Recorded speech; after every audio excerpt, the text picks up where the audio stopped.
Acordamos hoje com uma notícia de que as Casas Bahia, a grande varejista de móveis e eletrodomésticos, entrou com uma recuperação judicial na segunda vara de falências e recuperações. Eu vou pegar aqui a notícia certinha para vocês, gente. Foi dia 16 de agosto, hoje estamos no dia 18, então foi na madrugada, parece a noite do dia 16. As Casas Bahia entram então numa recuperação judicial, então deixando claro que beira ali a falência e está tentando uma recuperação para pagar o que está devendo. Diz nas notícias que ela está com um passivo de 17 bilhões e é mais uma, então, que anuncia que não está bem e vai precisar de ajuda para tentar uma recuperação. As lojas vão continuar funcionando, mas agora todos sabem que tá em maus lençóis, né? Então bora lá ver o que aconteceu com as Casas Bahia. Olá, meninos e meninas. Hoje estamos aqui. Hoje não é react, hoje é notícia. Hoje é notícias. Casas Bahia, da minha infância, que começou lá nos anos 50, veio então falar que a coisa não tá legal. Não tá bacana. É a Magazine Luiza, é a Americanas. Eu sei que a Magazine é uma outra situação, mas cara, eita atrás de. Eu ouvi aqui, ó, que a Marabras também tá com probleminha. Que tá acontecendo, gente? Não tá fácil, cara. E assim, são milhões de funcionários. Nossa, não vou falar nada, pesei o clima. Não esqueça de se inscrever, apertar o sininho, dar uma força aqui no canal. Estamos aqui todos os dias, de segunda a sexta-feira. Galera, não esqueçam também de me visitar nas redes sociais, Instagram, TikTok. Lá eu posto pra vocês o meu dia a dia, stories, posto também sobre beleza. Amanhã eu vou postar ainda a minha história com meus 15 anos de cabelo natural e também penteado, gente. Então, me segue lá, Nicole_Alexiejuk. Então, bora lá, sem enrolação. Ó, na verdade, não vamos pro quadradinho tão rápido. A gente vai antes conversar aqui o que tá acontecendo com as Casas Bahia. Eu vou tentar usar bastante imagem para não ficar só minha cara aqui falando, né? Que hoje não é react. Gente, as Casas Bahia, o fundador dela é o Samuel Klein, que ele é estrangeiro, né? Ele veio pro Brasil e ele começa então a vender de porta em porta. Meu pai já tinha me contado um pouco da história das Casas Bahia, isso antes de tudo que tá acontecendo. Meu pai já comentou comigo: nossa, o vendedor das Casas Bahia era de porta em porta. Ele vendia ali casa, mesa, banho, coisas para casa de porta em porta. Ele tinha uma cartela ali de 200 clientes e um sonho. Então ele se instalou aqui no Brasil, no ABC. O que se chama Casas Bahia? Vem do próprio cliente. Então ele atendia muito nordestino. Ele atendia a galera do Nordeste. Então Casas Bahia também vem da questão dos seus clientes e quem ele atende, quem é o seu principal público, né? Mas aí vem um boom das Casas Bahia que torna ela um grande varejista ali nos anos 90, nos anos 2000 também. Cara, é bomba, é eita atrás de vixe. E foi quando ela trouxe o carnê. O carnê já existia, gente, mas as Casas Bahia trouxe o carnê de uma forma diferenciada. Primeiro, sem banco intermediando, não tem banco. Segundo, ele vai e traz o carnê diretamente pro pobre, né? Confiando no pobre. E aí que o pobre vai quitar e não vai ter inadimplência. E aí, gente, conforme eu estava pesquisando, tal, sobre a história das Casas Bahia, pra gente conversar como ela chegou ao ponto em que ela chegou, e eu vou ler aqui analistas de economia e tudo, o que que eles vão dizer sobre as Casas Bahia. Mas, gente, as Casas Bahia teve uma sacada muito legal, e é isso que faz ela grande nos anos 90. E quando vem a sacada do carnê antes do cartão de crédito, ele vai e ele confia de que você vai pagar, você tá parcelando ali as coisas, dando chance de quem não tem o dinheiro na hora e ir pagando devagarzinho, e parcelando, dando ali uma oportunidade à pessoa que não tem condições de parcelar aquilo e ter já naquele momento. Mas assim, como manter as pessoas na fidelidade, pagar, não tem inadimplência, como é que vai manter ali? Então eu fazia algumas coisas, algumas sacadas, gente. O carnê, primeiro, eles ganhavam muito no carnê, porque o carnê tinha juros nesses parcelamentos, né? Mas esses juros iam direto para as Casas Bahia porque não tinha banco intermediando. Então, esse carnê, eles colocavam os juros e eles mesmos ganhavam esse juros. Então, se ganhava R$ 800 de juros e tudo dependia de quanto era o parcelamento, né? Ou seja, cara, você ganha muito em juros. Talvez você ganhe até nesse parcelamento mais do que naquela venda, naquele produto, né? Então, eles tinham essa sacada e tinha mais coisas. Como manter a pessoa fiel aos pagamentos? Quando você ia pagar seu carnê, porque você quer ter um nome limpo para conseguir comprar mais coisas. E também existe muito prestígio em pagar tudo certinho.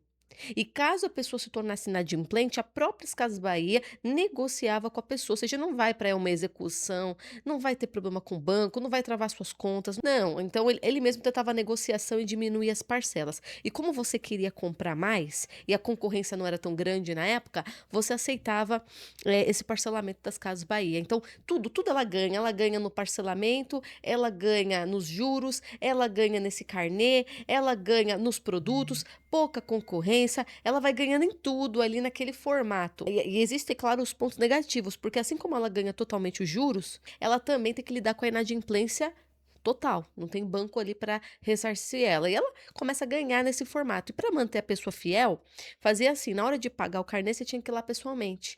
Nessa que você ia lá pessoalmente, deixava-se sempre o pagamento lá no fundo da loja, porque você tem que passar pela loja, passar pelos vendedores, uma batalha espiritual fortíssima para você conseguir pagar seu carnê lá no fundo. Pagou o carnê, você aquele sentimento de estar pago, né, mais uma parcela, você já está no meio da loja e os vendedores já te pegavam para vender mais coisas. Que agora que você pagou o carnê e você tem que sair pela porta, você vai passar por todos os produtos, as divisões e todos os vendedores. Boa sorte. Pague para entrar, agora reze para sair. Você só sai comprando mais produto. Parece ser algo simples, mas eram grandes sacadas, tudo junto, somava o poder das Casas Bahia. E nisso ela se espalhou pelo Brasil, boom, ela cresce, ela fica gigante. Aí tem o mascote dela, tudo vai crescendo, né?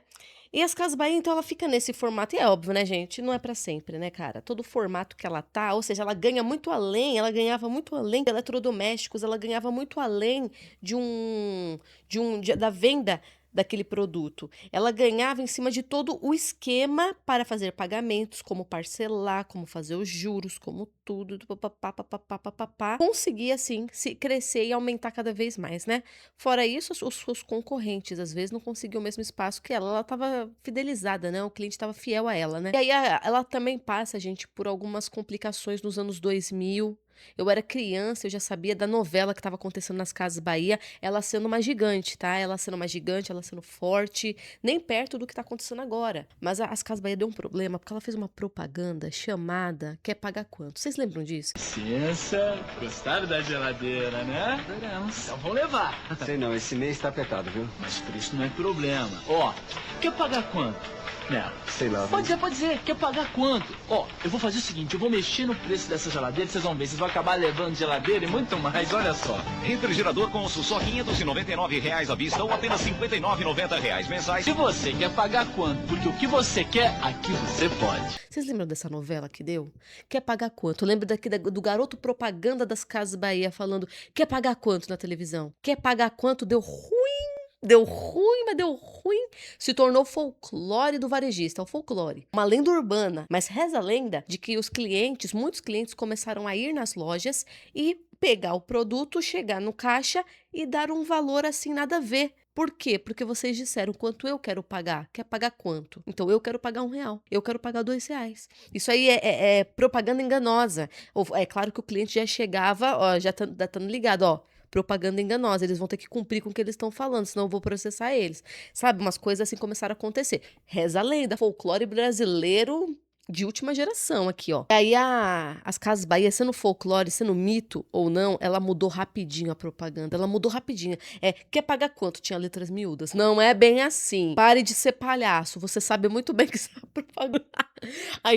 Aí começou a mudar, não é quer pagar quanto, quer pagar barato, quer pagar... Por isso, é o que eu digo pra você.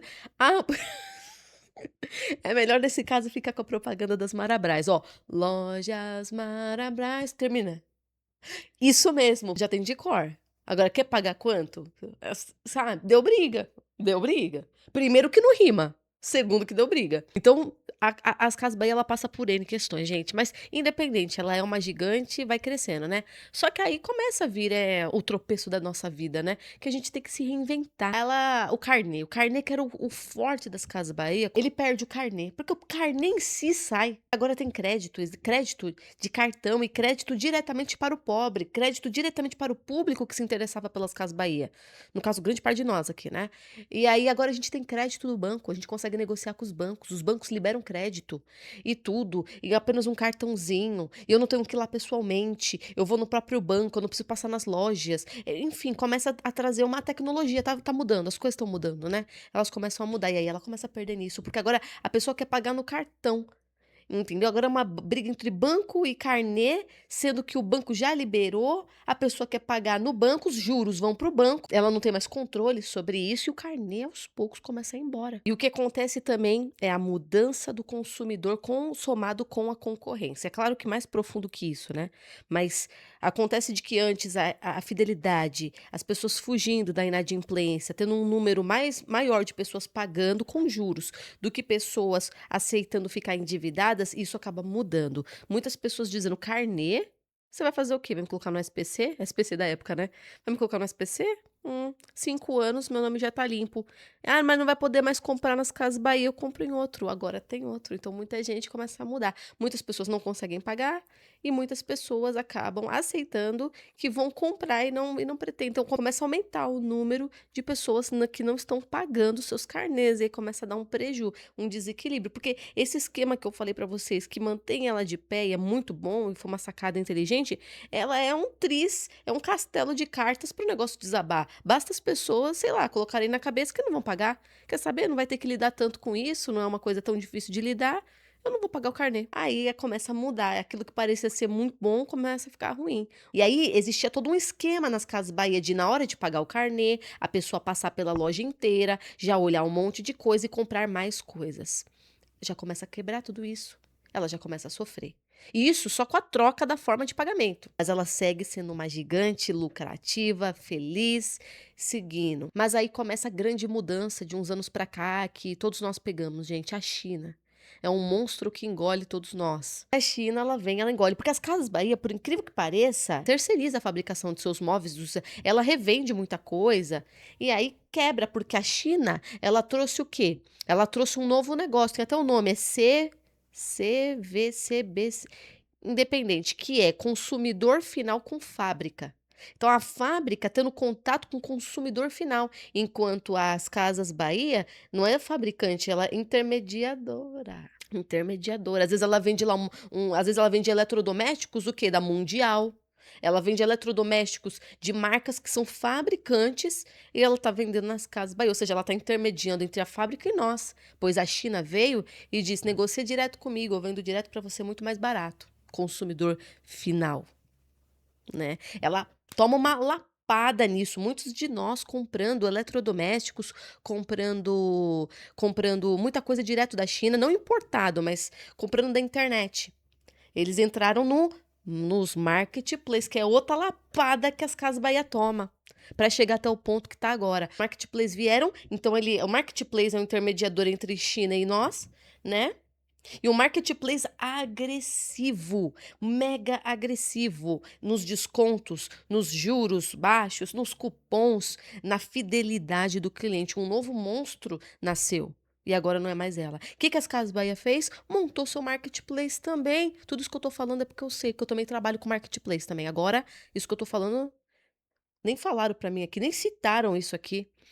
É porque eu sei, porque eu trabalho com marketplace, gente. Eu vendo na Shopee, vendo no Mercado Livre, eu trabalho com isso. As Casas Bahia tá com seu marketplace aí também tentando derrubar. E o que eu sentia? Ela era desengonçada, gente. Mercado Livre fortíssimo. Shopee veio com força na pancada no Mercado Livre. Não deixou pra ninguém. Chegou com altíssimo investimento, fazendo frete grátis pra todo o Brasil. Ou seja, tocando em quem? Gente, tocando em quem?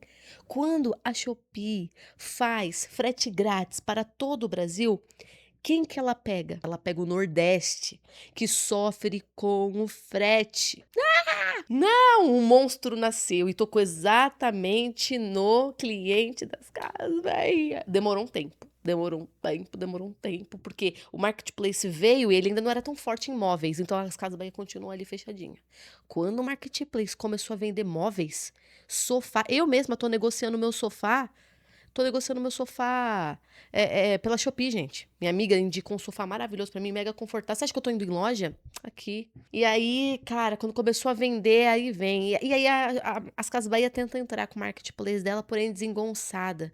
Não com aquela expertise de cupom, de tudo. Porque o marketplace, pouco se fala sobre isso, mas ele tem que trabalhar muito bem suas lojas e seus vendedores. Então eu, por exemplo, eu vendo na Shopee e no Mercado Livre. Ela tem que saber conversar comigo. Ela tem que ser vantajosa para mim. Senão eu não vou mais vender nela. Eu vou vender no coleguinha ali. Se você ficar metendo juros muito altos, se você ficar metendo taxas muito altas para o vendedor vender, eu saio e vou vender na outra. Que é o que aconteceu. Eu saí, gente, talvez eu volte, mas eu tive uns problemas em vender na Shein. Na Shein. E a Shein é muito boa para vender tecido, roupa, que eu trabalho com isso, né? Tecido, eu trabalho com toucas de cetim. Gente, eu saí da Shein, por um tempo pelo menos, talvez volte, mas eu saí. Ela queria ditar quanto eu deveria vender o produto, sendo que ela não sabe quantos são meus insumos. Ela quer ditar para mim quanto eu devo vender. Ah, sem problema, meu bem. Pode ditar o quanto você quiser, que eu vou vender ali na Shopee, eu vou vender ali. Então você tem que ter um manejo não só com o cliente final, mas tem que ter também com os vendedores. Senão eles saem, param de optar por vender no seu marketplace, todo mundo começa a sair. Bom, as Casas Bahia não teve nem isso, gente, eu acho, porque eu sempre senti ela meio da capenga manca. Ela começa com o aplicativo Casas Bahia, né? Pra depois tentar o marketplace. E ela tem o marketplace até hoje. Mas ali, ó, não tem algo atrativo, cupom. Você entra nas Casas Bahia, não são preços tão atrativos dos vendedores, né?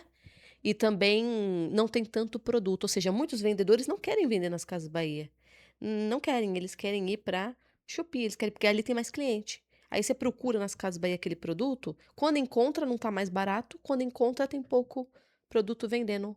Ou seja, o vendedor não tá ali, o vendedor tá em outros marketplaces vendendo mais barato. Esse é um problema que pouco se fala. Ela tem que saber casar o vendedor com o cliente. Enfim, ela não tem essa expertise que o Mercado Livre, que a Shopee chegaram pra derrubar, entendeu? E aí ela fica cambaleando ali e a loja física já não dá. E aí chega. E aí, vários motivos além disso, tá? Vários e vários. É uma soma de muitos motivos, mas desde o carnê, desde o cliente entrar, desde o marketplace, desde a fabricação China direto para consumidor, tudo isso vai afetando a grande varejista que nós conhecemos, que agora anuncia que está em uma recuperação judicial. Será que eu falei tudo? Falei, eu não tenho prompt aqui do lado, gente. Precisa de, quando é esses assuntos de notícia, precisa de prompt aqui do lado para eu ir lendo, mas não tem. Quem afundou as Casas Bahia? Juros, dívida, bets ou erros de estratégia? Aqui é Infomoney falando. Juros, endividamento, bets, comércio digital e um carnê que perdeu o apelo entre os consumidores. A história de uma crise que não começou agora. Horas depois de divulgar um prejuízo trimestral de 10 bilhões na noite de domingo 16, valor 18 vezes superior ao registrado no mesmo período de 2025, o Grupo Casas Bahia, uma das marcas mais tradicionais do varejo brasileiro, levou um pedido de recuperação judicial segundo a Vara de Falências e Recuperações Judicial do Fórum Civil de São Paulo. Contudo, nem o prejuízo trimestral bilionário e nem 17 bilhões em passivos que o varejista reportou contam a história toda. Quem seriam os responsáveis pela crise que levou a consultoria EY a escrever em seu parecer que acompanha as demonstrações financeiras, um alerta sobre incertezas relevantes, tá? A resposta curta é que não existe um único responsável. Segundo especialistas das consultorias Infomoney, das consultorias consultados pelo Infomoney, houve uma combinação de fatores que inclui o cenário macroeconômico, uma estrutura financeira pressionada, além de mudanças profundas no varejo e um ambiente cada vez mais competitivo, competitividade. Juros altos, consumidor endividado. Eu nem falei disso aqui. Nem falei disso aqui. Eu nem falei da nossa situação, né? Crédito mais caro e margens pressionadas atingem especialmente varejistas muito alavancadas e dependentes de capital de giro. Afirma Ana Paula Tosi, CEO de AGR consultores, agro.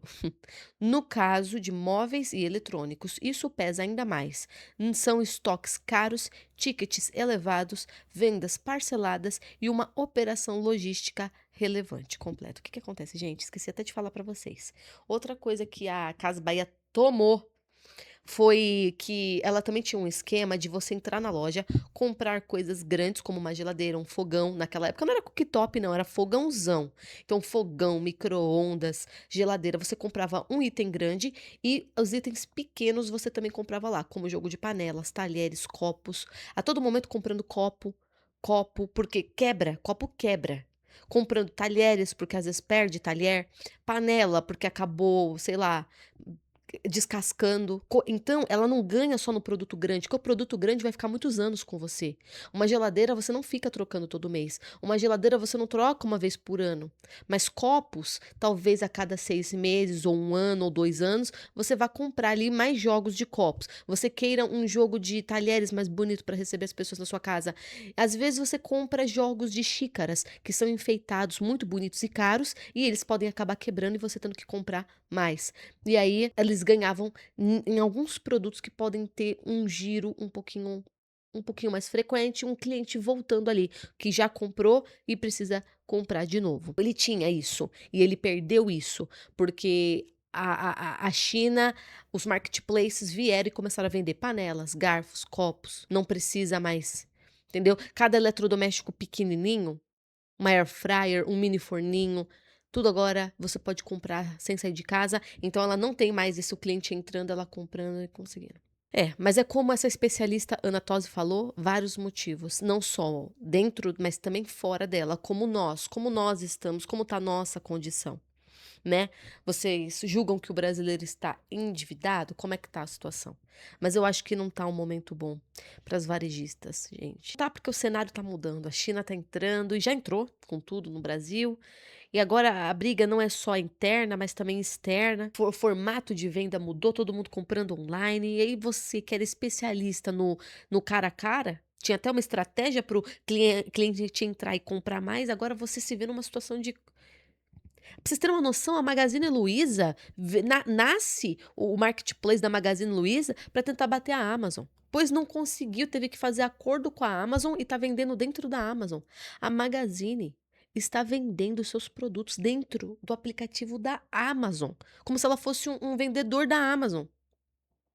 Mas o pessoal disse que deu certo, que a galera tá se interessando. Mas ela não veio para isso, ela veio para tentar bater tete a tete com ele. Pois não aguentou, teve que vender dentro dele, pois o cliente tá nele, na Amazon. Ou seja, é eita atrás de vixe, é humilhação atrás de humilhação. Isso porque a Magazine Luiza ainda tem toda essa pra ter um fôlego, porque ela já tava passando também. Como é que tá a Marabras? Que eu ouvi sabendo que eu ouvi aí que a Marabras também tá. Marabras entra com pedido de recuperação. Domingo, dia 16, também tá acontecendo, cara. Vou ter que fazer um vídeo da Marabras. Gente, ela não entrou na segunda vara. Ela entrou, pois, na terceira vara de falências de recuperação judicial. Gente, a Marabras também, dia 16 agora, tudo junto. Gente, o que tá acontecendo? A musiquinha de Natal da Marabras acabou com o Zezé de Camargo e Luciano. Tinha duas aqui no meu bairro, duas, brigando entre si, gigantescas. As duas fecharam. Não que eu compre nas Marabras, bora combinar. Não que eu compre nas Casas Bahia. Eu tô falando assim, nostalgia. Mas na verdade eu não. Já também me perderam. Me perderam. Eu compro online. Ou eu compro em outras lojas que tem um designer diferenciado. Esses dias eu comprei minhas cadeiras, gastei uma fortuna com as minhas cadeiras de mesa de jantar. Gastei uma fortuna em 4 cadeirinhas. Mas por quê? Porque elas têm um designer em que a madeira faz a curva. Entendeu? E ela tem um estofado super bonito. Aí, eu entrava nas Casas Bahia, não tinha modelos assim diferentes, era cadeira normal, glória a Deus por isso, mas assim, às vezes você quer um negócio diferente, sabe? E eles focavam num público que esse público também já tá comprando em outro lugar. Eu sempre senti isso, eu sentia que quando eu entrava nas Casas Bahia, eu só não encontrava um negócio diferenciado, sabe. Você encontrava um pouco mais do de sempre, ou seja, uma simplicidade, você quer preço. Só que pelo que você tá vendendo, o outro ali tá vendendo já mais barato, e aí é nessa que ela perde. Mas é isso, gente, o que que vocês acham? O que vocês viveram com as Casas Bahia?